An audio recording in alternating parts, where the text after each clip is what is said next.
¿Qué tal? ¿Cómo andan? Bienvenidos a todos a un nuevo Instagram Live de Racing Maníacos, saludando como siempre a los que nos van a estar viendo en diferido, ¿sí? Porque esto queda colgado en el feed de Racing Maníacos. Ya de a poquito se van sumando, los que siempre están del otro lado, como por ejemplo Carlos Alberto Galati, qué rápido, che, me gusta, me gusta. Hola Fran, ¿cómo estás? ¿Cómo están todos los que se van sumando a este vivo? Hola Francisco, también me presento, como siempre, para los nuevos. Pablo Guillermo es mi nombre. Hola Kiara, ¿cómo estás? Hola Anto, también, hola a todos. Qué lindo que estén del otro lado para compartir con nosotros una nueva transmisión, un nuevo Instagram Live, hablando por supuesto con los protagonistas. Hoy toca un exjugador del club, sí, un campeón con Racing, por supuesto. Hola Nasa Napal, ¿cómo estás? Vos también, querido Nasa. Ya me mandó, fiel a Racing Maníacos, me encanta. Muy bien por Carlos. Ya me mandó la solicitud Hola Madrid, así que lo voy a estar aceptando.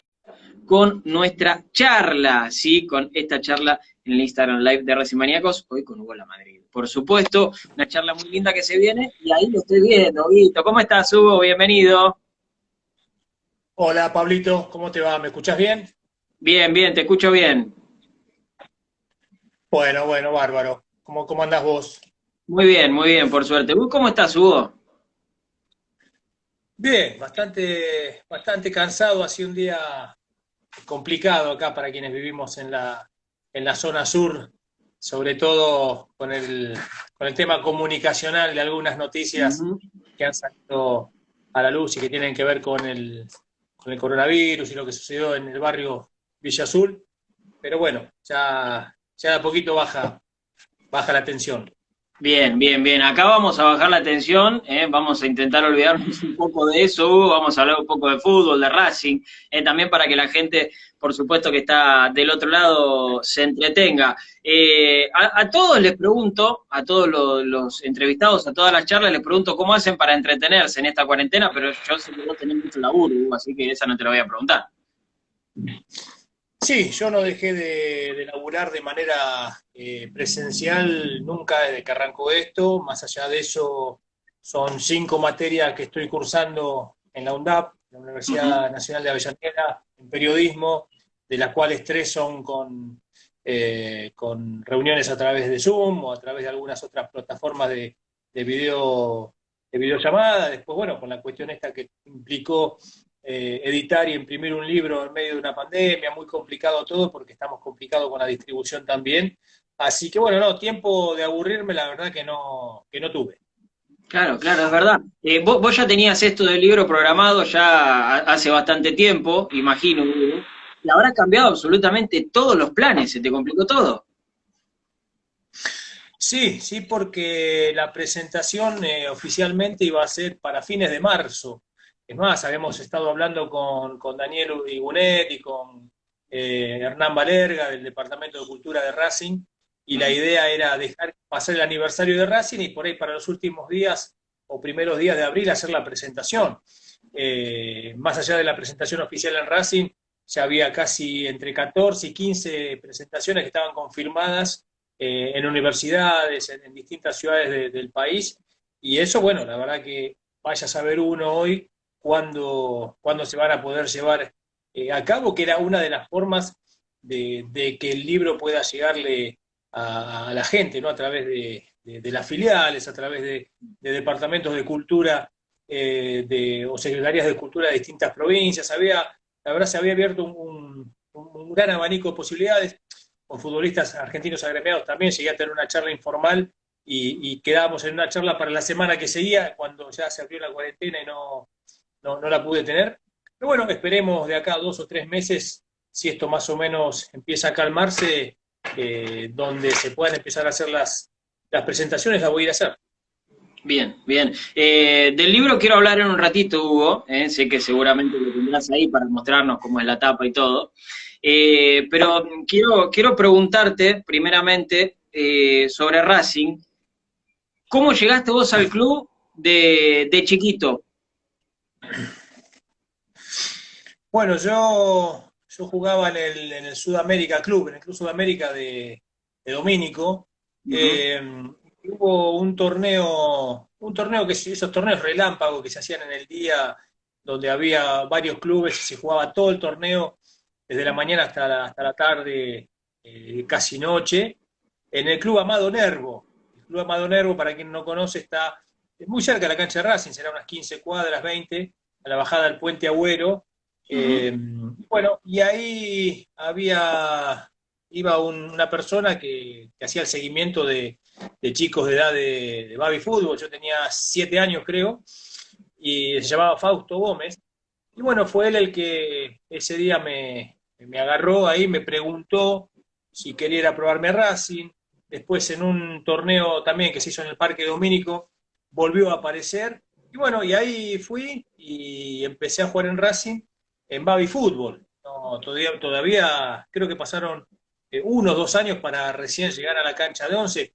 Hoy los chicos de fútbol infantil ya juegan de más chicos en la cancha Sí. grande, lo que es una ventaja porque ya desde chiquitos empiezan a tener otra noción del tiempo y el espacio, ¿no? Cuando el cambio que se produce de la cancha chica o de la cancha de baby fútbol a la cancha grande, no tiene que ver con las condiciones técnicas de cada jugador, que después seguramente se van a potenciar, sino tienen que ver con empezar a ver que el pase que vos dabas en la cancha de baby, de 2 metros, de 1 metro, de 4 metros, pasan a ser ya pases de 10 metros, de 15. La pelota tarda más en llegar, vos tardás más en llegar a encubrir espacios, que es el primer aprendizaje que tienen los chicos.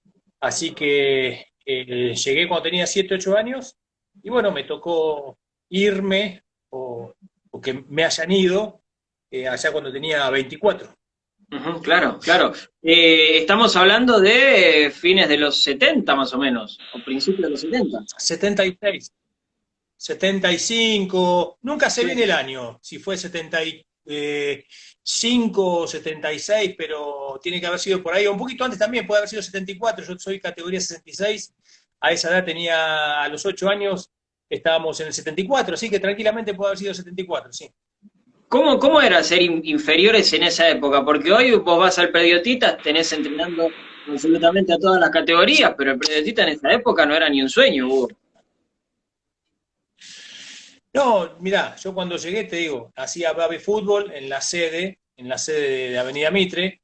Para quien conoce hoy la sede de Avenida Mitre era distinta. Antes la sede, vos podías entrar, como entras hoy, a la altura de donde está el- el- los escritorios ahí y los molinetes de Megatlón. Un poquito más adelante había una cancha de pelota paleta. Racing se jugaba pelota paleta.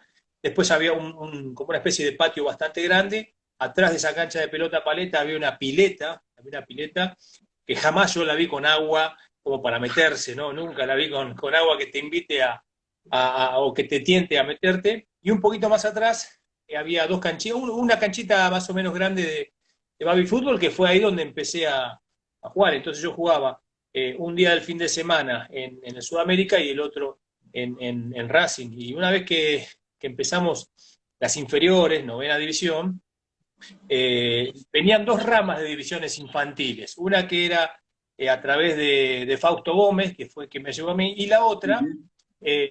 que la manejaba, la dirigía Palomino, que no recuerdo el nombre.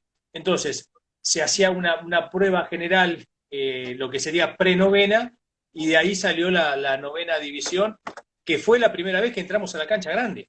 O sea, nosotros recién entramos a la cancha grande en novena división. Y Claro. bueno, y de ahí fue recorrer todas las divisiones inferiores con muchísimas carencias de todo tipo, del tipo de tener una cancha en condiciones para entrenar, de tener la ropa para entrenar. Eran momentos donde muchos chicos no tenían ropa y el club tampoco se las daba. No había un representante que te compre los botines o las zapatillas. Entonces, lo que sucedía en aquellos años era que muchos muy buenos jugadores que habían en divisiones inferiores tenían que dejar porque tenían que ir a laburar. Tenían que ir Claro. a laburar. Hoy eso, por el tema de los representantes, muchas veces no sucede porque A veces los representantes le consiguen un laburo al padre, le compran un autito al padre para que pueda laburar manejando un auto. Entonces, en aquella época no, en aquella época que tenía que laburar se tenía que ir.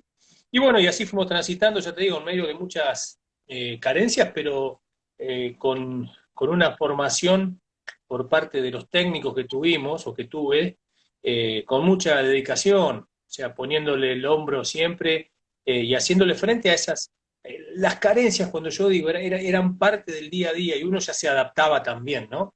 Muchas Claro. veces no tener una cancha donde entrenar y ya con edad de cuarta o de tercera, tener que entrenar. Para quien no conoció la cancha antes o el playón, le cuento que cuando uno entra y hoy ve todo ese playón, antes había tierra, piedras, y muchas veces se entrenaba ahí, se entrenaba en ese lugar, ya con, ya te digo, edad de cuarta o tercera división, y algunos que creo que habrían hasta debutado en primera, muchas veces tenían que entrenar en esos lugares que no eran los ideales. Claro, claro. Y encima te toca una época jodida con un Racing en descenso. Sí, sí, a mí me toca debutar, ¿no? En primera división, en el segundo año de Racing en la segunda categoría. Eh, en esa época, un año antes, muchos jugadores, muy buenos jugadores, pasaron por esa picadora de carne que fue Racing en el año que desciende y en el primer año de la B. Muchos buenos jugadores que se quemaron, como dice la tribuna, ¿no? Los quemaron. Y Ujú. bueno, y el segundo año de Racing en la B, que es el año 85, a mí me toca debutar en la segunda mitad del año contra Deportivo Italiano en cancha de Huracán, haciendo un gol, con una historia media extraña, porque yo debuto en primera como suplente de número 9. O sea, Claro. para Cayetano Rodríguez, que era el técnico, yo era 9 porque él me había... La cuestión es así, para ordenar un poquito. Yo venía jugando en tercera división como marcador central, número 2. Y en un partido, no recuerdo contra quién, en tercera, el Mencho Medina Bello no llega porque estaba en la Colima, no lo dejaron salir. Y bueno, Cachito Jiménez viene y me dice si podía yo jugarle de delantero, si podía jugarle de 9 porque cubría mejor atrás el espacio con, creo, supongo yo que debe haber sido el flaco Sacanti. Sí. Ya Marcelo Astejano había subido a primera. Y bueno, esa tarde hago 2 goles.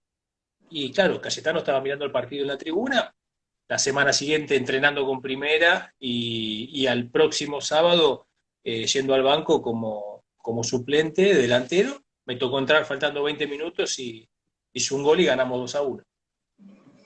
Claro, claro. Y el técnico habrá dicho, este, la reencarnación del Chango Cárdenas, este lo quiero en primera, haciendo goles. Claro, pasa que la enseñanza que puede dejar eso es que el jugador siempre tiene que estar listo, siempre, siempre, porque puede pasar que muchas Sí. veces el técnico no le gusta tu forma de jugar, no encajas en la forma de jugar del equipo, los técnicos van y vienen, entonces uno siempre tiene que estar preparado porque no sabe cuándo le va a llegar la oportunidad. No hay en la carrera del jugador de fútbol. Vos sabés que mientras estás en octava, es séptima, es sexta, ahí podés pegar un saltito a cuarta, Ujú. a tercera, pero nunca sabés el momento que va a llegar la primera. No hay una cuestión de edad que diga, bueno, ahora tenés que jugar en primera. Entonces, a medida que se va acercando, siempre uno tiene que estar preparado de la mejor manera. Bien, bien. ¿Cómo fue el momento del debut? ¿Fue como te lo imaginabas? A ver, cuando vos sos pibe, imaginás cualquier cosa. Yo en la posición que venía jugando, quizás no tenía la posibilidad de imaginarme debutando haciendo un gol.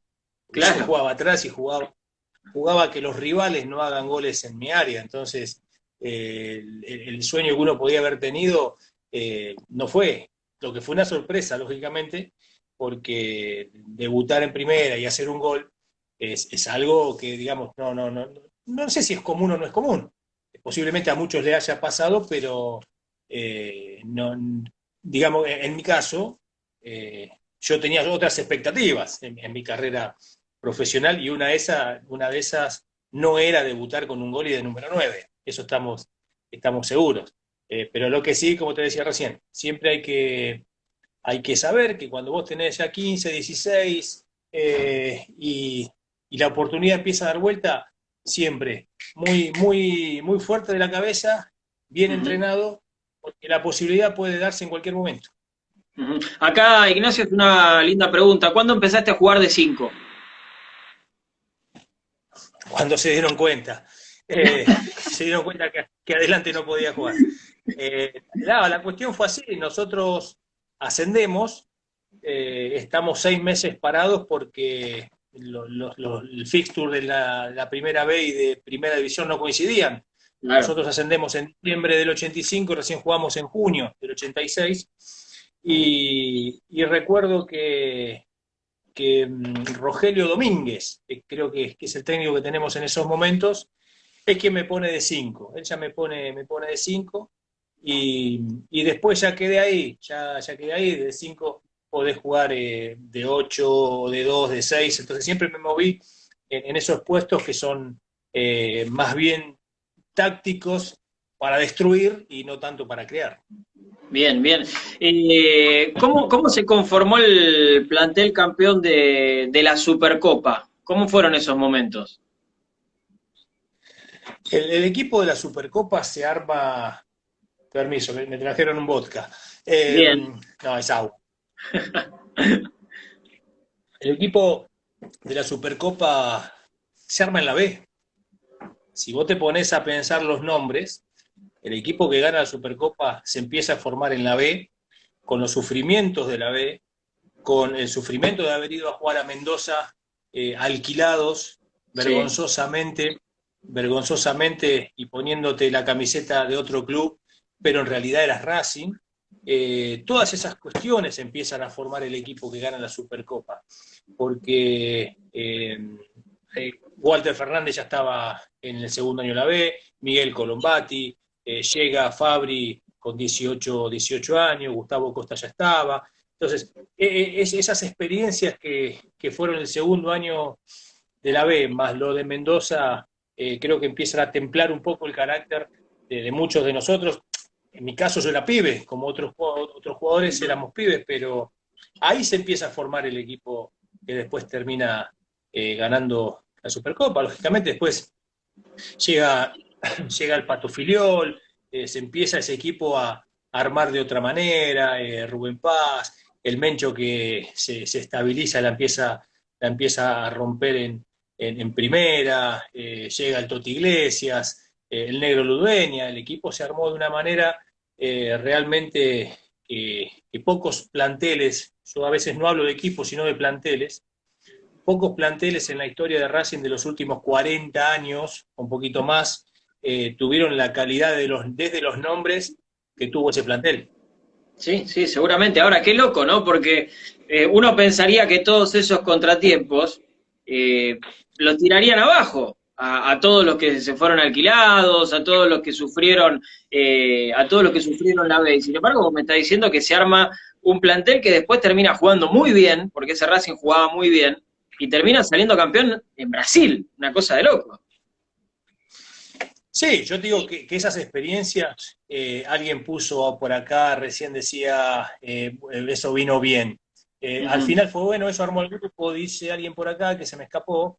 Sí, Eh, Nicolás. Nicolás dice eso fue bueno porque armó, eso templa el carácter de muchos y lógicamente haber ido a jugar en Mendoza y que los árbitros te cobren en contra, que te maten a patadas y te expulsen jugadores, que nos hayan quemado con cigarrillos por los alambrados cuando entramos a una cancha, pasaron muchas cosas.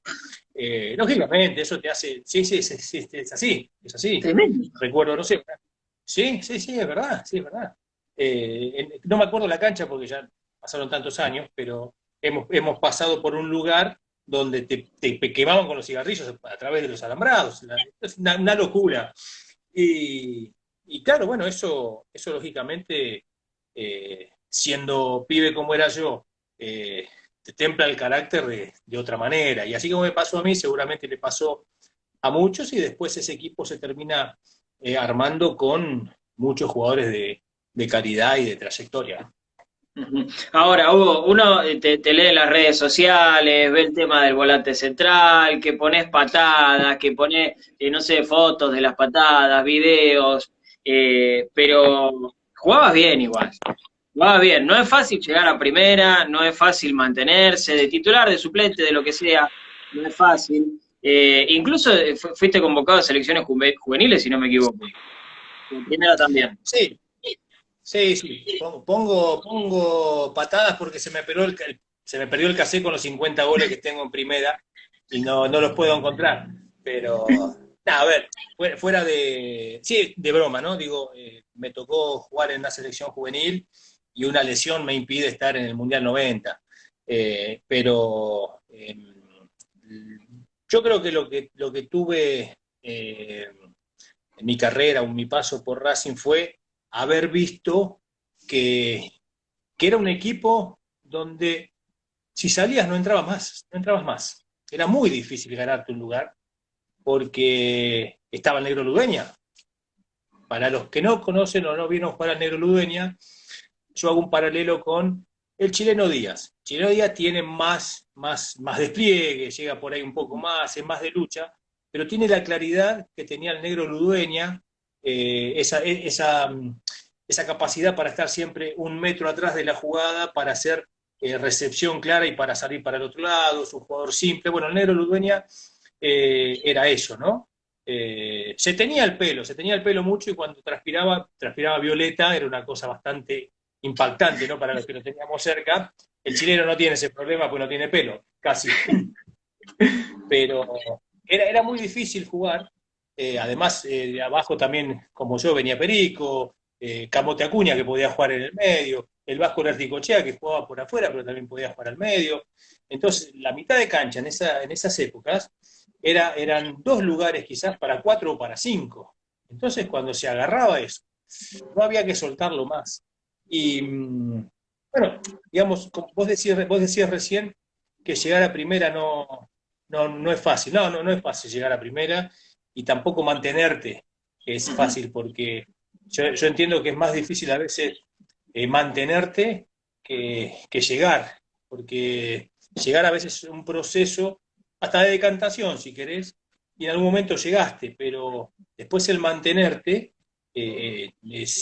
también es complicado. Yo tuve la suerte, así como la tuvimos muchos pibes, que éramos pibes en ese momento, de llegar en ese momento donde, después de las experiencias que nos tocaron en la B y en Mendoza, se armó ese plantel donde todos crecimos mucho, todos aprendimos mucho con el Pato, con Paz, digamos, los más jóvenes, tuvimos la suerte de tener a esos monstruos como compañeros. A veces no pasa eso, y grandes jugadores han pasado porque el equipo no los contuvo, ¿no? Claro. Ha pasado en Racing por ahí no hace mucho también, que vos ves en momentos complicados de Racing que aparece algún jugador que vos decís, che, mira, tiene condiciones, pero cuando el equipo no te contiene y el equipo no te ayuda a progresar, a evolucionar, a desarrollarte, nada, por ahí el paso puede ser muy rápido y al olvido directamente. Claro. Recién me decías que te fueron con 24 años. No quiero, es jodido hacerte esta nota porque no quiero spoilear el libro tampoco, ¿no? Imagino que hay muchas cosas que contás ahí. Pero contame un poco cómo es que te fueron de Racing. Sí, creo que está contado con detalle, como vos decís en el libro, pero más allá de eso es una historia que muchos la conocen y no tengo problemas en volver a contarla. En aquellas épocas, eh, tengamos en cuenta que en el año 89-90, ese plantel de Racing necesitaba dos incorporaciones como mucho, y era un equipo para pelear campeonatos en serio. A ver, de hecho, nosotros ganamos la primera rueda en aquel momento, en el último año que los torneos fueron largos, Claro. porque al año siguiente ya el torneo fue corto. O sea, si hubiera sido al año siguiente hubiéramos salido campeones. Y creo que la misma fuerza que había tomado ese equipo y que habíamos tomado cada uno de nosotros, era más importante que el personaje de Juan de Estéfano. Juan de Estéfano era, a ver, para los más pibes, Juan de Estéfano fue presidente de Racing en el momento donde la conducción era del sola, era del solo, no existía una comisión directiva con personajes fuertes. Y bueno, era un tipo que se manejaba de una manera muy particular, muchas veces sin tener en cuenta que era el presidente de un club al que perjudicaba con sus declaraciones a la prensa, o que en el caso mío por ahí no tuvo digamos, yo era patrimonio del club y cuando yo tengo el conflicto con él, el conflicto fue que me operaron 4 veces y durante un año y medio yo no firmé contrato, entonces a los 6 meses estaba por quedar libre. Él tampoco tuvo en cuenta que yo era patrimonio del club y en vez de dejarme libre me podía haber vendido, aunque sea por 2 cajitas de fósforo, por lo que fuera. Tuvo en cuenta, agarró, me dijo no jugás más y me dejó libre después que cerró el libro de pases. O sea, entonces, digamos que el conflicto nace por esto que te cuento recién. Yo estoy un año y medio ya sin contrato, a los 6 meses quedaba libre, pero en ese año y medio a mí me habían operado 3 veces por jugar con la gamba rota. Entonces, un poco el desagradecimiento de Estéfano, por un lado, desde lo personal, y por el otro, del lado institucional, que no le importó, ya te digo, sacar para comprar 2 pares de botines para los pibes de inferiores, tampoco le importó. Claro, claro. Ahora, te encontraste con 24 años, con poco ritmo futbolístico por las lesiones y sin club. ¿Cómo fue ese momento? A ver, yo la última pretemporada que hago la hago con Roberto Perfumo. Cuando volvemos a Buenos Aires, ahí explota el lío y ya quedo sin entrenar. Y no es lo mismo para un jugador de primera división, de fútbol profesional, entrenar con un plantel que entrenar solo. Uno solo no se exige. Y la cuestión, como te decía recién, que al haber quedado libre después de cerrar el libro pases, ya no había manera de agarrar ningún club acá. Así que me fui a Chile, ya por el mes de abril, donde un empresario, el empresario que me vende de otra cosa. No me vendió de 5, me vendió de 10, de enganche, goleador. Entonces, la cuestión siguió mal. En Chile estuve muy poco tiempo, vuelvo a la Argentina y me encuentro con esto de que la Madrid está roto. Juan de Estéfano había instalado en el fútbol argentino, o en los dirigentes del fútbol argentino, que la Madrid estaba roto. La Madrid había jugado 6 partidos. Sí, sí, sí, sí, sí, sí. Sí, porque yo he tenido charlas con Gimnasia, con Rosario Central y hasta con Boca. Antonio Alegre me llamó un día a mi casa para preguntarme si era verdad que Racing me dejaba libre. Yo le dije que sí, me dejaba libre. ¿Y qué pasó? Juan se entera de la conversación con Alegre y bueno, es ahí por lo que me da el pase después que cierra el libro. Pero en la conversación con Rosario Central que yo tengo en aquel momento, me preguntan, che, Flaco, me dice, pasa que Juan dice que vos estás roto. Y la gente de Gimnasia lo mismo. La gente de Gimnasia, yo hablo un viernes con ellos para el lunes ir a arreglar el contrato. Me llaman el sábado y me dicen, la Madrid, me dicen, nos dijeron en el club, el gerente del club, me acuerdo que me dijo, nos dijo que usted no puede jugar más al fútbol. O sea, a ese nivel había ensuciado el nombre y nada, no pude agarrar ningún equipo. Viene lo de Chile, ya te decía, vuelvo al país a mitad de año y voy a jugar un regional a Colón, provincia de Buenos Aires, que hace unos días subí una foto que me mandaron de allá, de Sí. un torneo regional. Entonces ten en cuenta que yo, en el mes de, ponele, octubre, noviembre, estaba jugando la Supercopa del 90 con Olimpia de Paraguay, y en agosto del año siguiente estoy jugando un torneo regional en Colón, provincia de Buenos Aires. De ahí me voy al Dosivi Mar del Plata, del Dosivi me voy a Juventud Antoniana de Salta, y de ahí recién a Mandillú de Corrientes en el año 93. Estamos hablando que yo pasé 3 o 4 años casi dando vueltas por el interior hasta que vuelvo a jugar en primera por esta cuestión de que estaba instalado de que yo no podía jugar más al fútbol. Es más, cuando yo arreglo Mandillú, tengo que firmar una cláusula por la cual si no jugaba el 75% de los partidos, yo no cobraba la prima. Y se tuve que firmar, se tuve que firmar. Entonces estaba instalado eso. que fue lo que instaló Juan, y que me costó, digamos, los mejores años del futbolista, que son los 25, 26, donde vos empezás a tener una mezcla de experiencia y juventud. Así Claro. que recién en el año 93, 94 puedo volver a primera con Bandillú.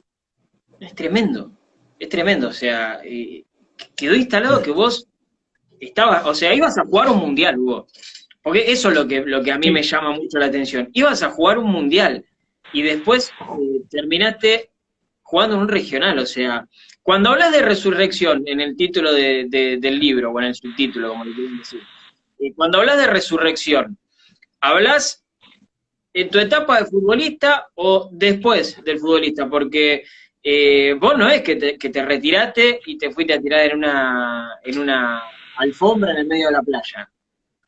Tuviste que laburarla también, como muchos de tus compañeros. Cuando hablas de resurrección, ¿hablas de lo futbolístico o lo de después? no, no, no, yo hablo de... Cuando la bajada del título dice gloria, caída y resurrección, es esto, la gloria es lo de que cualquier pibe estaba esperando, que es llegar a primera, ¿no? Eso para vos es la gloria. Para cualquier jugador que quiso ser jugador profesional, eso es la gloria. La caída no es solamente una, la caída fueron varias. Esto que te conté, por ejemplo, de que me pierdo el Mundial por una lesión, de que el club o el presidente del club termina haciendo una campaña instalando una fake news, ¿no? Como está de Claro. moda ahora, instalando esa mentira que se toma como verdad, terminar jugando torneos del interior al año y medio o a los 2 años de haber jugado una Copa Libertadores, son todas pequeñas caídas. La caída no tiene que ver solamente con tu retiro, son las 4 operaciones que tuve que pasar para poder arreglar el pie más o menos y terminar una carrera de manera más o menos digna. Y la resurrección tiene que ver un poco con este momento, no tiene que ver Claro. con el fútbol, tiene que ver con haber podido reinventar de alguna manera un personaje que no tiene que ver 100% con el fútbol, no es que yo soy técnico y salí campeón en el Argentino A. No, no, no, no tiene que ver con eso, tiene que ver con que hay un montón de cuestiones que no estaban planificadas y que se fueron dando y que por ahí tuve una pequeña visión, ¿no? Esto de la visión periférica que tiene el volante central, y dije, me parece que es por acá. Y bueno, era, era por acá, era por este lado, y ahora a tratar de estos nuevos tiempos, tratar de potenciar esto, que tiene gran parte de culpa, yo digo siempre, tienen que ver las redes. Las redes son algo muy poderoso, es una herramienta tremenda si le enganchás la mano, si le enganchás la mano, y nosotros como exjugadores tenemos muchas posibilidades. ¿Por qué? Porque nosotros, o el jugador de fútbol, tiene una ventaja que no tiene por ahí un laburante común de 54 años como yo. Cuando yo debuté en primera a los 19, en la tribuna posiblemente había un pibito de 9, ¿no? De 10. Cuando jugamos Copa Libertadores, Supercopa y demás, posiblemente haya un pibito de 6, de 7, de 9, de 10. Esos pibitos no se olvidan más. A ver, yo te pregunto a vos, Pablito, ¿cuál fue uno de los primeros recuerdos que tuviste en la cancha de Racing, Eh, deportivamente hablando? 2002-2003. Bueno, seguramente, bueno, agarraste una época complicada, pero digamos, las cuestiones de que los pibes viven de pibes no se las olvidan más. Entonces, en las redes, lo que pasa en las redes es que hay muchos de esos pibitos, algunos andarán por Facebook, otros estarán por Instagram, otros por Twitter, y nosotros tenemos la posibilidad, con fotos, con videos, con vivencias, contando anécdotas, de que, que esa relación se vuelva a generar. Y a través de esa relación es donde uno empieza a potenciar otras cosas. ¿Yo por qué digo esto? Porque veo a veces a algunos exjugadores que están esperando que el club le dé una mano. No hablo de Racing, hablo en general. Sí, sí. Y yo no sé si los clubes, o por qué un club te tendría que dar a manejar, bueno, toma, maneja esta categoría de las divisiones inferiores, sin estar capacitado simplemente por haber sido jugador del club. Suena duro, suena duro. Digo, nosotros tenemos también la posibilidad de generar nuevas cosas con estas herramientas. Y cuando yo a veces digo esto, a veces me salen con los tapones de punta para el otro lado, y dicen, flaco, claro, porque vos ahora podés vivir de otra manera. No, yo ahora. ¿Pero querés te cuente los 10 años anteriores? No son los de ahora. Fueron muy difíciles, laburando en una panadería 18 horas, yendo con una motito Sanela a una escuelita de fútbol, fue metiendo seguros de vida, fue haciendo un montón de cosas, fue manejar un Uber. O sea, a ver, esto yo te lo cuento ahora, pero yo la pasé también. Entonces digo, tenemos la posibilidad nosotros de hacer algo por nosotros mismos, utilizando esto que te cuento, de las emociones, porque cualquier persona de mi edad o 10 años menos, seguramente hoy es un CEO de alguna empresa, es algún gerente, es alguien importante con el que vos podés entablar una relación comercial, lo que fuera, lo que fuera. Entonces, de ese lado, a veces, digo, nosotros estamos en una posición entre desesperada y cómoda, ¿no? Víctimas. Somos víctimas, sí, somos víctimas de un sistema que no tuvo en cuenta que al jugador de fútbol se lo prepara solamente para el éxito. Entonces, cuando dicen, bueno, yo veo que los clubes ahora en divisiones inferiores hacen un laburo casi todos importante. Ahora, cuando ese jugador juega en primera, y de Racing, por ejemplo, se fue a Chacarita, y de Chacarita se fue a otro lado, y empieza la carrera del jugador ahí por distintos clubes, yo no sé si empieza a tener el consejo, la contención, el avivarlo, el hacerle entender que esto se puede terminar en cualquier momento, que donde vos agarras un manguito tenés que invertirlo. Digo, todas esas cuestiones que vas a llegar a los 35 años y vas a ser un boludo que no sabes hacer otra cosa que patear una pelota. Y ahí es donde se te cae el mundo encima. Claro, claro. ¿Vos fuiste un boludo que no sabía otra cosa que patear la pelota? Sí, sí, claro. Y la pateaba para la mierda encima, ¿no? Pero, sí, claro, sí, pero ¿sabes qué pasó? A mí el retiro me agarró en un momento no solo sin guita, sino que me agarra el 2001. Me agarró el 2001, la crisis del 2001. Entonces, no tuve tiempo de deprimirme. No tuve tiempo de deprimirme. Y había que hacer, hacer. A veces las crisis o te hunden o te sacan a flote. Bueno, yo encontré que había algo que no podía pasar, que era deprimirme. Pues yo tenía una familia, tenía 2 hijos chiquititos, y digo, si yo me caigo, ¿quién levanta el resto? Entonces, me encontré con que no sabía hacer nada y tuve que ponerme a amasar en una panadería. Y me tuve que poner a amasar y me puse a amasar. Después, ¿qué pasó? Esto que te conté recién, las relaciones, el decir, bueno, che, hay alguien que en un banco es gerente, es hincha de Banfield, es futbolero, ¿por qué no lo vas a ver? Y bueno, entro a un banco a vender seguros de vida, porque el tipo era futbolero. Digamos, Claro. encontré que las redes empiezan a potenciar todo esto, y bueno, después ya sí, después ya empieza el tema de los medios, los programas de radio, te invitan a la televisión, las redes sociales y demás, ya empezás a dar un pasito hacia adelante, empiezan a aparecer los sponsors, viajo a Rusia con Cinzano, digo, ya se abre de otra manera, pero ¿qué pasa? Al no ser nunca nada fijo, tenés que estar siempre pensando, tratando de generar contenidos, a veces haces boludeces para tu edad que no deberías hacer, ¿no? Haciendo algún video o algo, pero hoy se abrió de otra manera gracias a las redes, ¿eh?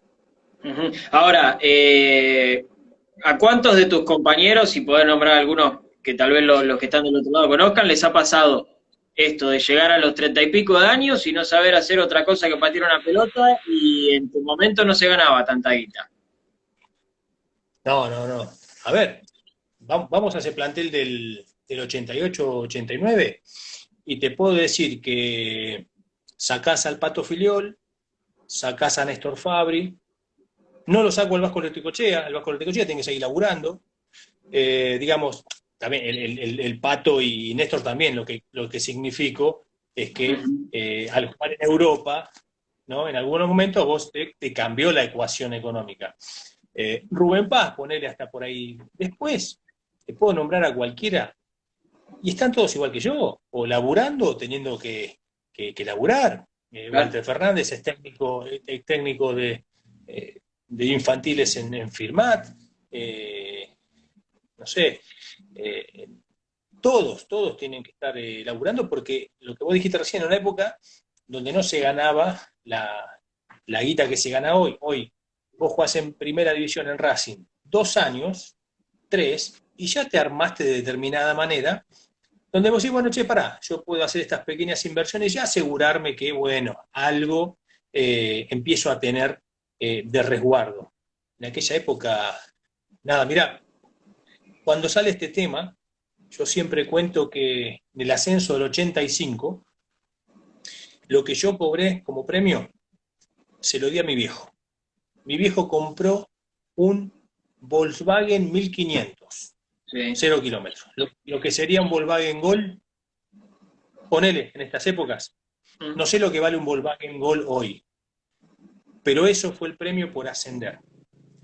Esa plata, hoy, un jugador de primera división en un club grande, y son 2 sueldos por ahí en el año.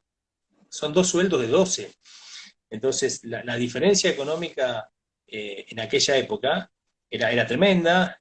A mí me agarró la hiperinflación de Alfonsín. Entonces, no hubo posibilidades de estabilizarte económicamente. Nunca fue plata grande que se agarró jugando acá. El que fue afuera, que tuvo la oportunidad de ir a Europa, ya sí. O después, más adelante, en los 90 y pico largo a Japón, que en Japón en algún momento se abrió también. Ahí sí, ya cuando te fuiste a otro lado, ya cambió la ecuación desde los números, ¿no? Bien. Hugo, te cambio de tema y te pregunto por el Racing actual, ¿cómo lo ves en lo institucional, en lo futbolístico? Bueno, desde lo institucional siempre hay que hacer la aclaración contra qué lo medimos. ¿Contra qué lo medimos? Yo a veces veo o escucho que se lo mide porque en la época de los 90, no, esa comparación no es válida, me parece, porque era un fútbol de otro mundo y de otra época. Creo que a Racing siempre hay que compararlo 2 o 3 años hacia atrás. Más de eso no. Es más, no lo compararía ni con 2008, que fue la presidencia ya de Molina, cuando se vuelve después del gerenciamiento. Yo creo que cada gobierno que tuvo Racing en esta etapa de 2008 en adelante, eh, al haber sido tan desastroso lo que hizo Blanquiceleste en el club, todos fueron sumando algo, en mayor o menor medida, con quilombos, con explosiones en Molina Cogorno, en el medio, pero digo, siempre fue despacito, creciendo en algunos puntos. Hoy creo que a nivel institucional estamos muy bien, y la muestra siempre es que hasta hace unos años atrás, los jugadores de Racing se querían ir de Racing, Y recordame un número 5 que después de Racing se va a Arsenal y que hace poco jugó la final contra Colón. Un 5, Después de Racing Pellerano. se va al final. Sí, sí, Pellerano. sí. Bueno, Pellerano. Pellerano de Racing se va a Arsenal. Digamos, antes los jugadores se querían ir de Racing, hoy quieren venir a Racing. Entonces, eso es una medida. ¿Por qué? Porque los jugadores hablan entre ellos. Entonces, el jugador que está hoy en Racing, a sus amigos de jugadores, le dicen, che, la verdad que estamos bien, estamos de primera.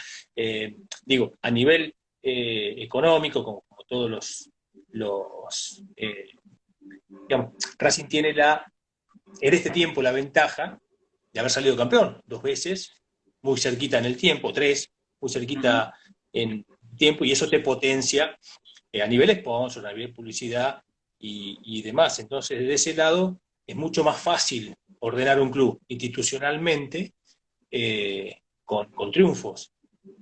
Lo que yo reclamaría, digamos, si vos me decís, che, bueno, ¿qué es lo que ves? Y poca participación del socio. ¿Pero por qué? Por una cuestión edilicia, lo diría yo. Racing no tiene un lugar que genere el encuentro entre los socios. No hay. Yo te digo, Pablito, vamos a la sede, y tenés un barcito ahí y nada más, ¿y qué hacemos? Y vamos al fondo, no podemos pasar al fondo. Vamos a la cancha, no podemos entrar. Digo, Racing no tiene vida social. Villa del Parque, ponele Villa del Parque para los que están más cerca o los que están en Capital. Nosotros que estamos de este lado, en otras épocas, y muchos de esos pibes de 40 lo vivieron cuando tenían 9, 10 años, el hongo, por ejemplo, el hongo que es, para los más pibes, el hongo es la casa Tita, la casa donde están Claro. los chicos de divisiones inferiores. Era un bar gigantesco donde la previa del partido era ahí, la previa del partido era en el kiosco de Susi afuera. Digo, se generaba otro encuentro con el hincha de Racing. Hoy no, hoy estas cuestiones por ahí de fútbol súper profesionalizado que te hace por ahí una visita al estadio guiada, bastante limitada en cantidad de gente. Es la única forma que por ahí tenés para acceder. Yo entiendo que los tiempos cambiaron, ¿eh? Entiendo que los tiempos cambiaron y quizá por una cuestión de volumen de gente, si vos abrís un entrenamiento de Racing hoy, y sería una locura, sería una locura. Nosotros los sábados entrenábamos con gente en la cancha. Nosotros entrenábamos con gente en la cancha los sábados, hacíamos los torneos de tenis fútbol, antes se jugaba solo domingos, y la gente venía al entrenamiento, y nosotros nos conocíamos con los hinchas cuando salíamos del entrenamiento. Hoy yo sé que es imposible hacerlo, pero de alguna manera Racing tendría que ver esa cuestión de, bueno, che, ¿de qué manera le damos al socio algo más que el carnet para ir a la cancha? Porque después no tengo otra actividad con quien compartir con vos o con otro, esto de la charla, esto de compartir anécdotas, de compartir un rato, se podría hacer, yo siempre pienso, en el predio, hacer en el predio, se podría hacer en el predio también. Pero digo, bueno, vos me preguntaste cómo está el club, yo lo veo de esta manera, lo veo bien, lógicamente. Si me pedís alguna falencia, y bueno, te lo puedo graficar desde ese lado, que si uno compara con la falencia hace años atrás, vas a decir, flaco, mirá lo que te quejás. No me quejo, simplemente para tirar alguna cuestión. Bien, bien. ¿Políticamente seguís ligado al club o ya por cuestiones de tiempo se Uno, complica? a ver, uno siempre está en la medida que los tiempos lo permiten. Si vos me preguntás hoy, 26 de mayo, 25, ¿qué día es? 25 de mayo, Feliz de la Patria. ¿Te vas a involucrar políticamente de vuelta como en la elección pasada? Y yo te digo que no, hoy. Después por ahí te agarra, viste, otra vez te pica el bichito y te metes de lleno, pero yo creería ya que no, es una etapa cumplida, me parece.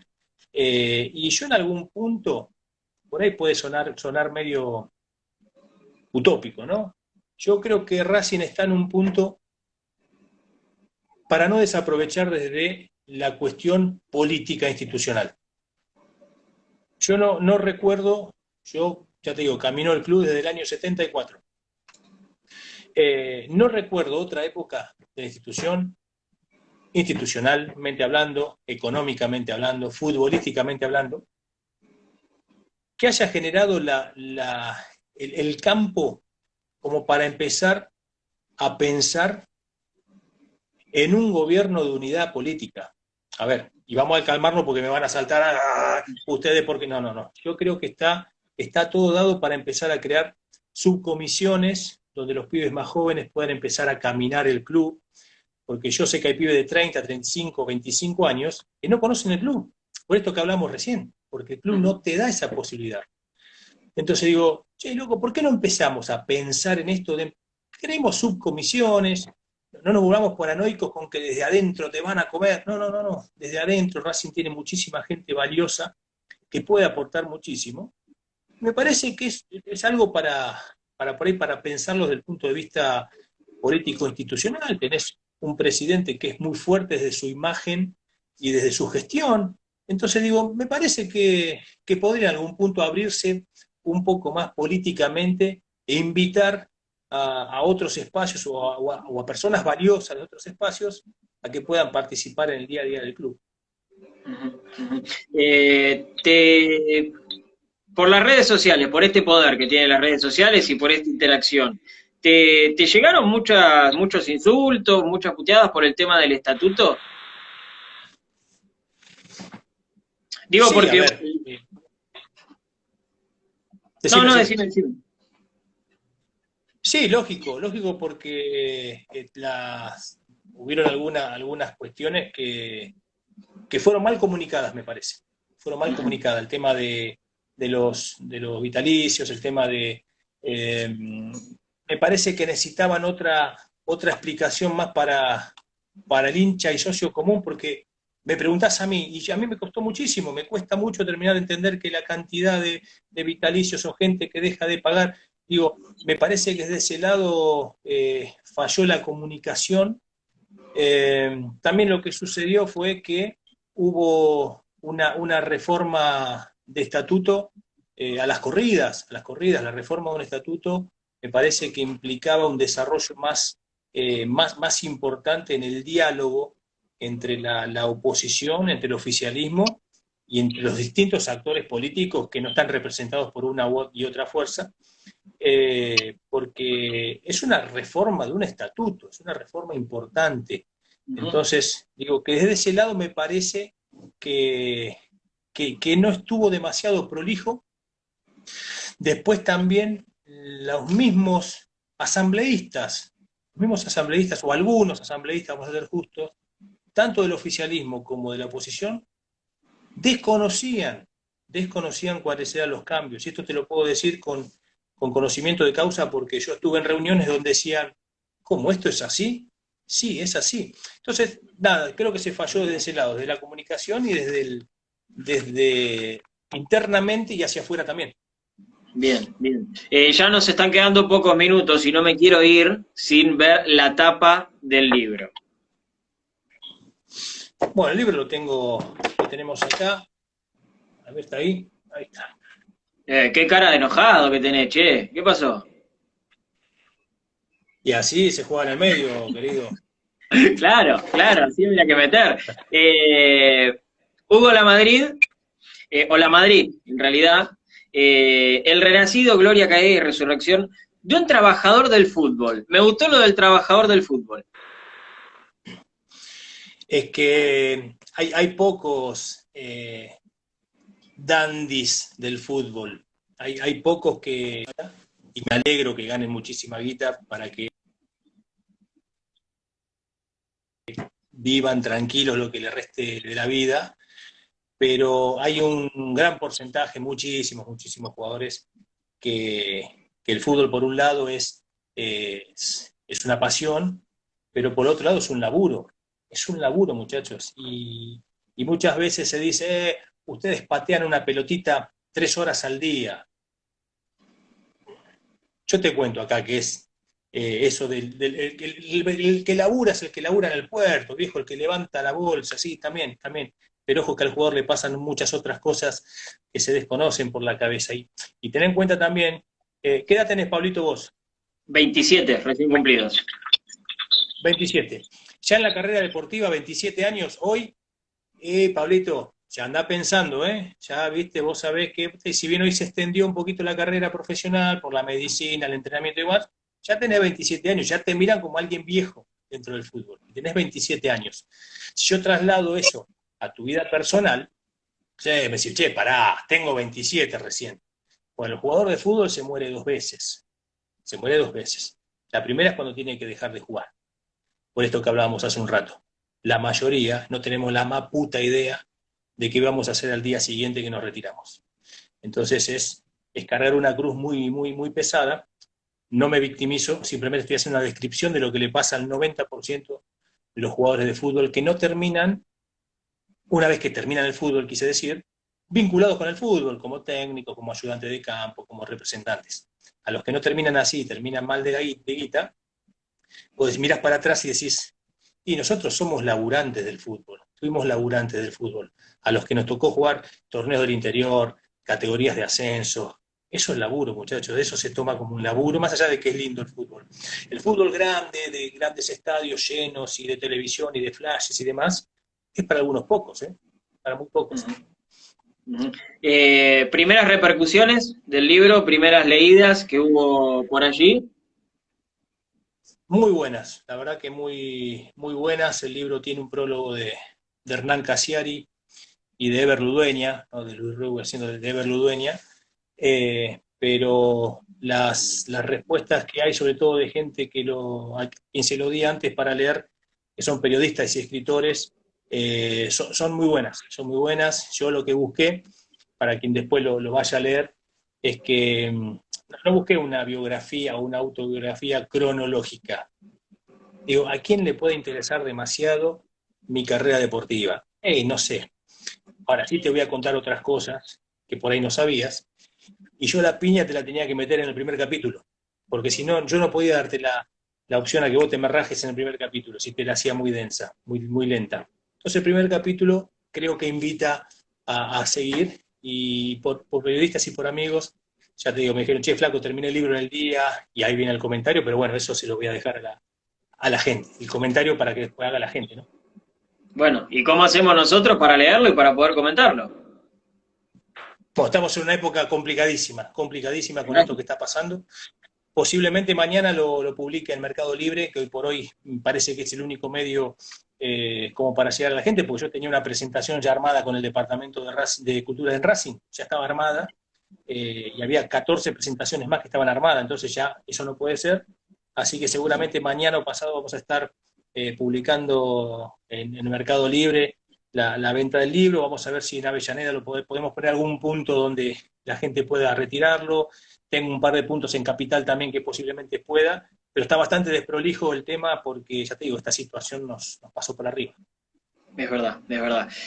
Hugo, la verdad, como siempre, muchas gracias por la amabilidad. Fuiste compañero acá de Secla, donde estamos ahora y siempre con la mejor onda. Te llevas muchos comentarios lindos de la gente, muchos comentarios lindos. Flaco, fuiste mi primer ídolo. Te tenía en la carpeta en una foto blanco y negro. Había un comentario acá, a ver si lo puedo encontrar, porque era muy largo y muy lindo. También, a ver, ya voy a llegar.